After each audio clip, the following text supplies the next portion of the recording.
날이 가면 갈수록 이 신방을 대하는 이 풍속도가 이게 좀 달라지고 있어요. 코로나도 아주 단단히 한 몫을 하긴 했습니다만은 이 신방을 대하는 풍속도가 왜 달라지냐? 목양을 거부하는 그런 모습들이 있기 때문에. 신앙의 필요는 느끼지만 목양을 거부하는, 내비두라는 거예요. 나 건드리지 말라는 거죠. 여러분, 그게 건강한 신앙이라고 말할 수 있나요? 아니죠. 자, 우리 주님이 뭐라고 말씀해 주시는가 한번 볼까요? 주님이, 자, 양은 시작. 양은 그의 음성을 듣나니 그가 자기 양의 이름을 각각 불러 인도하여 내느니라. 자, 양은 그의 음성을 듣는다. 저게 그가 누구예요? 목자죠. 목자의 음성을 양은 듣고, 목자는 자기 양의 이름을 불러가면서 인도한다, 그렇게 말합니다. 누가 도대체 신방이를 만들어가지고 이걸 참 사람 번거롭게 만드냐고 따져 묻죠. 그럼 도대체 신방이 뭐죠? 한 번씩 제가 이제 감사헌금이 올라와서 이제 감사헌금 봉투를 읽고 뭐 그렇게 새벽에는 그렇게 기도하잖아요. 간혹 이렇게 적혀서 한번 보세요. 자, 웃는 부류가 있고 이게 못 웃는 부류가 있습니다. 저 신자를, 신발 그럴 때 신자를 썼잖아요. 물론 그렇게 적으시는 분은 믿을 신자, 믿음이라는 의미로 신방, 니은 받침으로 적었겠죠. 틀린 거죠. 어떻게 적어야 돼요? 신방, 니은 받침. 신방이라는 말의 뜻이 한자로 풀면 어떻게 됩니까? 찾을 심에 찾을 방이에요. 신방이 뭐냐? 찾고 또 찾는 게 그게 신방이에요. 그러니까 여러분, 헌금하실 때 이제 니은 받침이 아닙니다. 미음 받침. 그러니까 뭘 당최 잘 몰라, 우리가 사실은. 그럼 누가 누구를 찾는 것이 신방인가? 신방에 대한 히브리 원어는 파카트예요. 파카트. 이 파카트라는 말이 방문하다는 뜻인데, 이 단어가 제일 먼저 사용된 용례가 어디에 나오냐면 창세기 3장 9절에 나옵니다. 아담이 하나님이 금하신 이 선악과를 따먹었습니다. 그리고 하나님의 얼굴을 피해가지고 막 숨어 있었습니다. 그때 여호와 하나님이 어떻게 하셨나요? 여호와 하나님이 아담을 부르시며 그에게 이르시되 네가 어디 있느냐라고. 그러니까 하나님이 범죄한 아담을 찾아오신 것, 요게 신방인 거예요. 다시 말하면 하나님이 범죄한 인간을 찾아오시는 것, 하나님이 찾아오시는 것 신방인 거죠. 그뿐만이 아니에요. 창세기에 보면 이제 아브라함이 조카 롯, 여러 족속이 연합해가지고 연합군을 형성해가지고는 이 롯을 사로잡아 가버렸잖아요. 그래서 아브라함이 급습을 해가지고 사로잡혀갔던 이 조카를 건져냅니다. 구해냅니다. 그런데 구해내는 것에 성공을 하긴 했는데 정신을 차리고 보니까 어이쿠, 내가 무슨 짓을 했냐, 큰일 나겠다 싶은 거예요. 왜냐하면 지금 아브라함이 어떤 상황이 있냐면 그 지역에 이방인으로 살고 있잖아요. 객식구로 살고 있는데 사람을 가서 막 때려 죽이고 그래가지고 막 이렇게 했으니까, 전면전을 불사하는 그런 걸 했으니까 이 사람들이 이제 완전 쳐들어오면 어떡하냐, 이런 두려움에 휩싸여 있었어요. 왜냐하면 자기를 건져줄 군 누구 하나 없었잖아요. 후계자가 있는 것도 아니고 아들이 있는 것, 이삭이 있는 상황이 아니었거든요. 아무도 없으니까, 책임지고 자기를 맡아서 보호해줄 사람이 아무도 없는 상황이니까 어이쿠나 싶어가지고 두려움이 휩싸여 있었어요. 그때 하나님이 어떻게 하셨느냐? 읽어볼까요? 이후에 같이 시작. 이후에 여호와의 말씀이 환상 중에 아브라함에게 임하여 이르시되 아브라함아, 두려워하지 말라. 나는 내 방패요 너의 지극히 큰 상급이니라. 그러니까 낙심한 아브라함에게 하나님께서 찾아오신 거예요. 찾아오셔서 위로하고 격려하고, 이게 뭐냐? 신방인 거죠.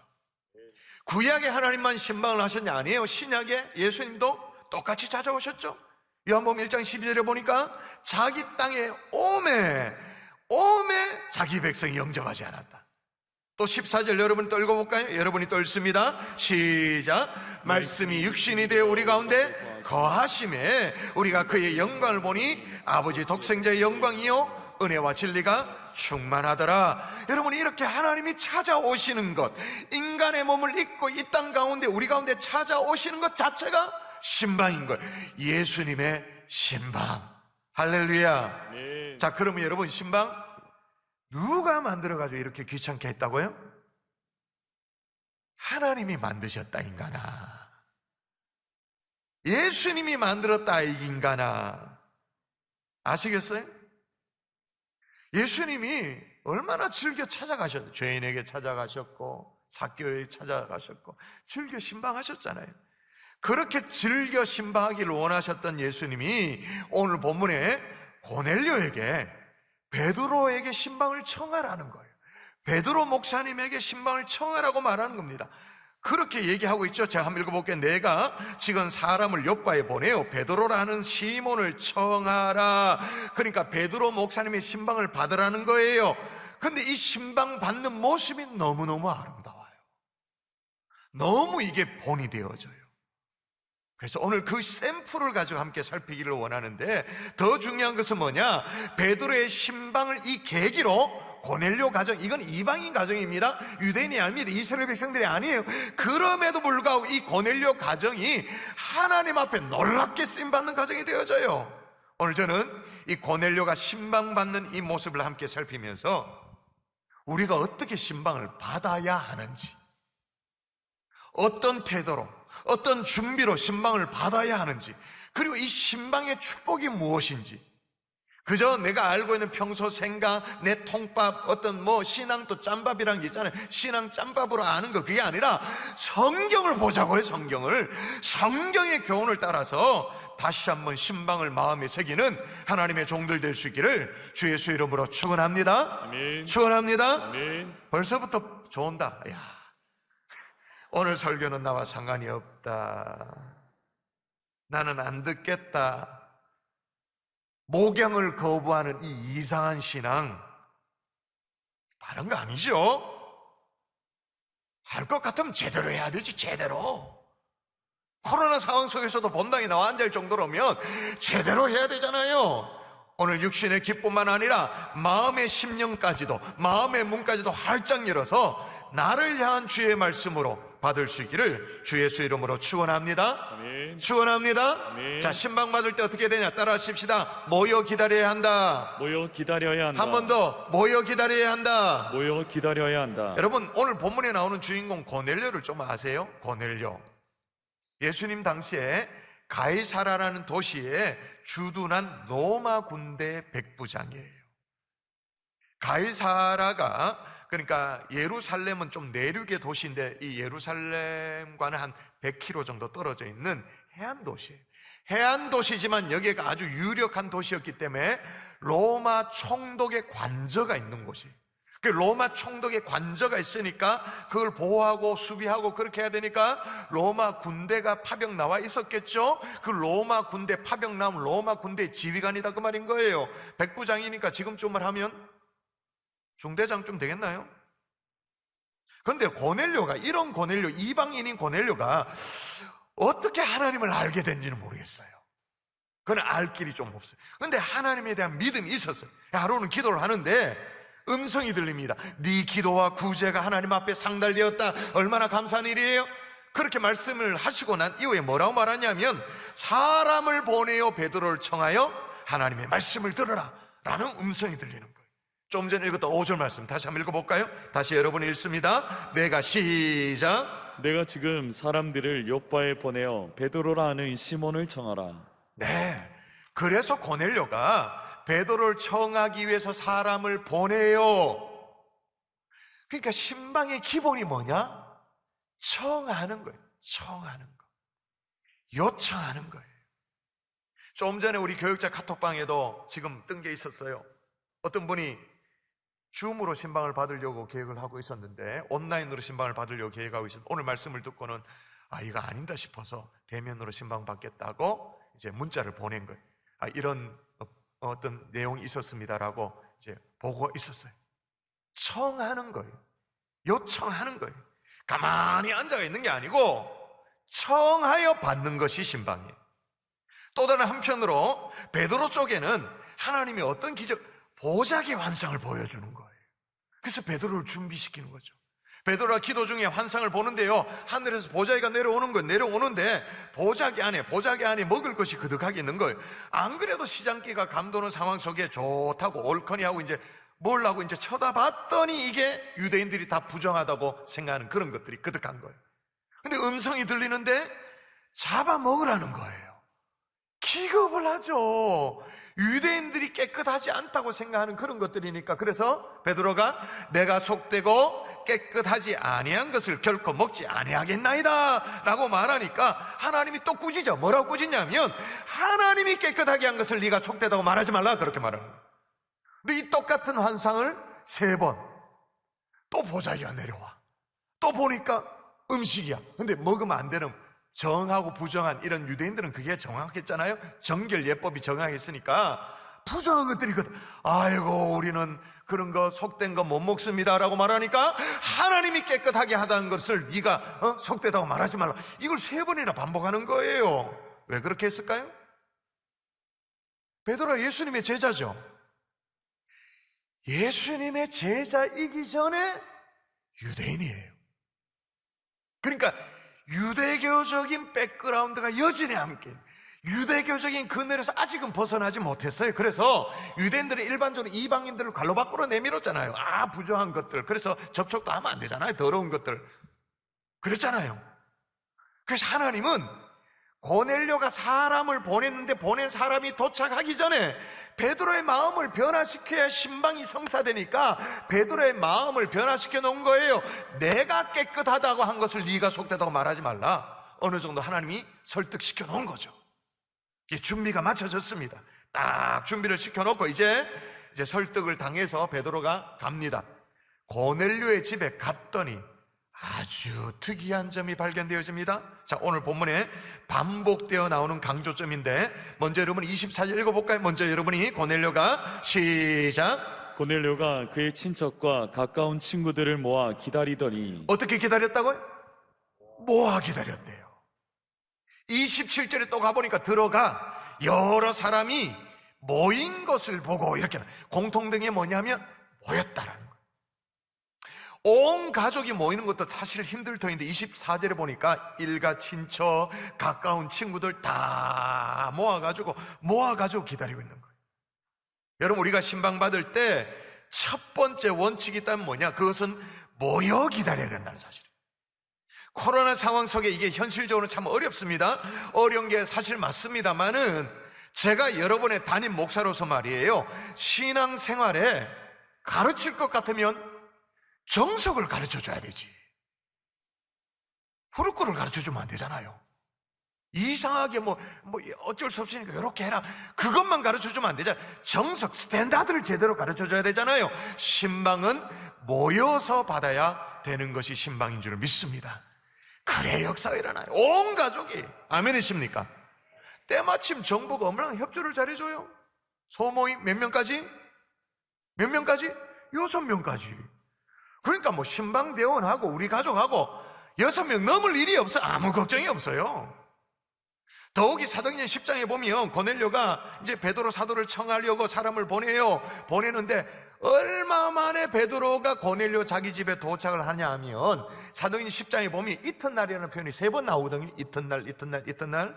자, 먼저 9절에 보니까 이튿날이라고 나오는데, 그게 어떤 이튿날이냐면 고넬료가 사람을 보낸, 베드로를 청하려고 사람을 보낸 이튿날이에요. 그 이튿날. 그리고 23절에 또 이튿날이 나와요. 이건 어떤 이튿날이냐? 고넬료가 보낸 사람을 베드로가 맞이하고 나서 또 이튿날이에요. 이튿날 보실까요? 이튿날 일어나 그들과 함께 갈새 요빠에서 온 어떤 형제들도 함께 가니라. 그 이튿날에 이제 베드로가 떠납니다. 근데 여기 보니까 요빠에서 온 어떤 형제들도 함께 갔다. 그러니까 베드로와 함께 신방대원이 있었던 거예요. 교구장 장로님, 부교장 권사님, 목자, 이런 게 있었던 거예요. 신방대원이 함께 갔던 거죠. 고넬료의 집으로 향해 갑니다. 그리고 마지막 24절에 보면 또 이튿날이나, 이건 어떤 거냐? 길을 떠나기 시작한 다음날 드디어 고넬료의 집에 도착했다, 그 말입니다. 자, 그러면 제 질문에 대답하세요. 얼마 만에 베드로가 도착을 한 것인가요? 3번의 이튿날이 지났습니다. 이게 되게 어렵습니까? 우리말의 이튿날은 다음 날입니다. 한 번 다음 날, 또 다음 날, 또 다음 날. 며칠 만에? 3일 만에. 그죠? 3일 만에. 3일 만에 도착을 했는데, 그 3일 동안 고넬료가 뭘 했다고요? 자, 보세요. 뭘 했는지 3일 동안. 고넬료가 그의 친척과 가까운 친구들을 모아 기다리더니, 단 3일 만에. 우리는 신방 예고 광고 일주일 전에 2주 전에부터 해도 이걸 못했는데 단 3일 만에 친척과 주변의 친구들, 말씀 받을 식구들, 은혜를 나눌 친구들 다 불러 모은 3일 만에. 와, 적어도 고넬료의 집안은 되는 집안이죠. 이게 되는 집안이에요. 영적 가장을 중심으로, 그게 아버지가 영적 가장의 역할을 하든 어머니가 영적 가장의 역할을 하든 영적 가장을 중심으로 모여라 라고 말하면 온 식구들이 쫙 모이는 거예요. 쫙. 얘들아 시간 내라. 예배다. 1년에 한 번 있는 우리 가족만을 위한 예배다. 그러면 쫙 모이는 거예요. 뭐가 돼도 되는 집안이죠. 이렇게 여러분 짧은 시간에 이 모았다라는 것도 중요합니다만은 이들이 흩어지지 않고 모여 있었다는, 소복히. 베드로 언제 올 줄 알고? 요즘처럼 핸드폰이 있어서 내일 오전 9시에 도착합니다, 카톡 10시 도착 예정 뭐 이렇게 됩니까? 아니잖아요. 오매불만 계속 기다려야 돼. 계속 딱 스탠바이를 하고 있는 거예요. 되는 집안이죠. 원래 우리 교회가 대신방이 대면 신방도 하지만 비대면 대신방도 합니다. 그러니까 비대면 신방이 너무 좋아요. 줌이 너무 좋아요. 전국에 흩어져 있는, 그리고 이 시간, 요 시간 신방 시간에 흩어져 있는 남편도 직장에서 같이 전국에 흩어져 있는 가족들이 다 신방을 받아. 막 전국이 모여요. 해외 유학가 있는 아이들까지도 딱 모이는 거예요. 여러분 이 자리에 있는 가장들이요, 정말로 가장으로서의 영적인 리더십을 발휘하십시오. 언제나 어깨 축 처져가지고 뭐 이렇게 얘들아 모여줄래? 그게 아니고 모여라. 시간 딱 얘기하고 줌 주소 딱 보내고 미리 딱 공지하고, 가장으로서의 자존심, 그 가장으로서의 리더십. 여러분 성경에 보면 반대로 안 되는 집구석도 있습니다. 이게 안 되는 집구석, 롯의 가정이죠. 롯의 가정. 소돔과 고모라 성에 살았습니다. 소돔과 고모라 성의 죄악이 막 극에 달해가지고 하나님이 그 성을 멸하려고 마음을 먹었죠. 그래서 아브라함을 생각하사 롯의 가정을 건져내려고 하나님이 마음 먹으셨습니다. 그래서 롯에게 가서 일어나 이곳을 떠나라고 얘기를 합니다. 하나님의 계획을, 그 성을 멸하려는 계획을 다 얘기해주고 떠나라고 말합니다. 여러분 이렇듯 하나님이 미리 말씀하시는 것은 고넬료나 롯이나 똑같아. 뭐 다를 게 없잖아요. 하나님의 말씀이 들려지는 것은 롯의 가정이나 고넬료의 가정 똑같아. 롯도 가족들을 얘기하죠. 사이들을 불러서 얘기합니다. 이제 딸들을 시집 보내고 그러니까 이제 불러서 얘기합니다. 전후 상황을 다 설명합니다. 근데 식구들이 어떻게 반응하느냐? 자, 이게 안 되는 집구석의 전형적인 모습입니다. 자, 안 되는 집구석 보도록 합시다. 시작. 롯이 나가서 그 딸들과 결혼할 사위들에게 말하여 이르기를 여호와께서 이 성을 멸하실 터이니 너희는 일어나 이곳에서 떠나라 하되 그의 사위들은 농담으로 여겼더라. 그의 사위들은 뭘로 여겼다고요? 농담을 하고 피식 웃으면서 뭐 그 예배 안 되죠. 될 수가 있나요? 자, 그러면 롯의 가정, 뭐 고넬료의 가정 둘로 치고, 두 번째로 치고 저와 여러분의 가정은 어떠하냐는 거죠. 뭘 해도 되는 집안인지 아니면 뭘 해도 안 되는 쪽에 가까운 집안인지, 영적 가장을 중심으로 해서 쫙 모일 수 있는 가정, 그게 대면이든 비대면이든 영적 가장의 권위가 살아있는 가정, 주의 종을 청하여서 예배를 드리는 것 정말로 귀히 여기는 그런 가정, 그런 가정들이 될 수 있기를 주의 이름으로 축원합니다. 정말로 축원합니다. 여러분 오늘 그런 가정이 되기를 꿈꾸지만 이 자리에 짝가정으로 있는 분이 있으시죠. 나 혼자 예수 믿어서 그렇게 하기를 원하지만 그게 꿈과 같은 얘기가 있는 그런 가정이 있어요.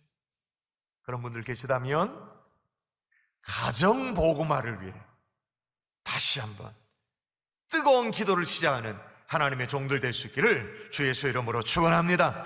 또 하나 신방받을 때 중요한 게 뭐냐? 사모하는 마음으로 받아야 한다는 거예요. 사모하는 마음. 25절을 보니까 베드로가 고넬료의 가정에 딱 들어설 때 말이에요. 고넬료가 어떻게 했는가 한번 볼까요? 이 현장감이 있는 내용을 한번 읽어볼까요? 마침 같이 시작. 마침 베드로가 들어올 때 고넬료가 맞아 발 앞에 엎드려 절하니 아멘. 여러분, 이게 이해가 돼요? 고넬료가 엎드려 절을 했대요. 앞서도 얘기했지만 고넬료는 로마 군대의 장교예요. 점령군의 장교란 말입니다. 그 지휘관이 베드로, 우리야 베드로군 베드로 사도지만 이 당시에 베드로의 가치를 알았습니까? 사람들이 제대로 몰랐지. 그냥 어분 나무랭이, 그냥 시답잖은 사람, 누추한 사람, 그런 사람 앞에 엎드려 절을 한다. 이게 이해가 안 되죠. 근데 고넬료는 하나님의 음성이 있었잖아요. 베드로를 청하여 말씀을 받으라고 하나님의 음성이 있었잖아요. 그 하나님의 말씀을 가지고 온 이 베드로를 향해서 자기 계급장 다 내려놓는 거예요. 지금 신분 차이를 떠나가지고는 말씀을 받고자 하는 간절한 마음이 있었던 거예요. 그래서 주의 말씀을 수종두는 그 베드로에게 머리를 조아리는 거예요. 최고의 존경을 표시를 하고 있는 거예요. 오늘 고넬료의 집안도 보세요. 베드로를 영접하고는 그간의 어떤 정황 설명을 하겠죠. 이렇게 주께서 말씀하셔서 당신을 청했습니다, 이렇게 설명하겠죠. 설명하고 난 뒤에 그 다음 뭐라고 말합니까? 자, 오늘 본문 말씀 제목이에요. 33절 읽습니다. 시작. 내가 곧 당신에게 사람을 보내었는데 오셨으니 잘하였나이다. 오셨으니 어떠하다고요? 잘하였나이다. 잘 오셨습니다. 근데 우리는 어떻게 하죠?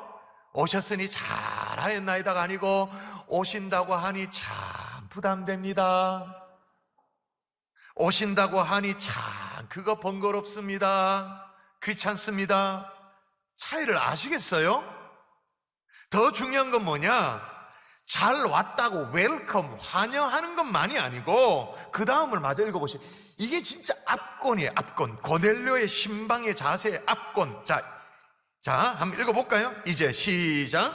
이제 우리는 주께서 당신에게 명하신 모든 것을 듣고자 하여 다 하나님 앞에 있나이다. 그게 무슨 말이냐? 지금 준비 다 끝났다는 거예요. 말씀하옵소서, 이제 종이 듣겠나이다. 다 말씀 받을 준비가 다 끝났다는 거예요. 근데 기가 막힌 건 마지막을 보십시오. 우리가 다 누구 앞에 있다고요? 누구 앞에요? 다 하나님 앞에 있나이다. 여러분, 실은 지금 누구 앞에 있는데? 베드로 앞에 있지. 그 시골뜨기 어분 나부랭이 앞에 있지. 나이도 자기보다 훨씬 적고, 그죠? 사회적 신분도 훨씬 못한 베드로. 근데 고넬료 온 집안이, 그죠? 온 집안이면 고넬료가 로마 군대 장교면 그 집안의 클래스를 알 수 있잖아요. 온 집안 식구들이 누구 앞에 있다고 말하냐면 다 하나님 앞에 있나이다. 차이를 이제 아시겠어요? 지금까지 여러분이 그토록 많은 신방을 받았습니다마는 고넬료 가정이 경험했던 그 기적과 은혜와 응답을 체험하지 못하는 이유 아시겠어요? 별 사모하는 마음이 없이 그렇게 받았던 거예요. 자, 그러면 우리는 왜 이렇게 하나님 앞에 있나이다 라는 고백이 안 될까? 왜 안 될까? 그 이유를 알아야 되잖아요. 우리도 신앙생활 한두 해 했나? 어쩌면 베드로보다 성경을 알아도 더 잘 알고 더 헌신도 많이 했다고 말할 수 있는데 왜 나는 고넬료보다 못해가지고 왜 하나님 앞에 있나이다가 왜 안 됐을까? 왜 안 될까?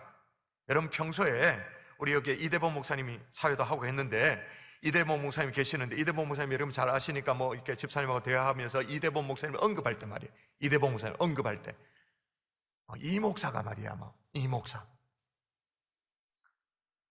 그렇게 하는데 신방 왔다고 머리를 조아릴 수 있겠어요?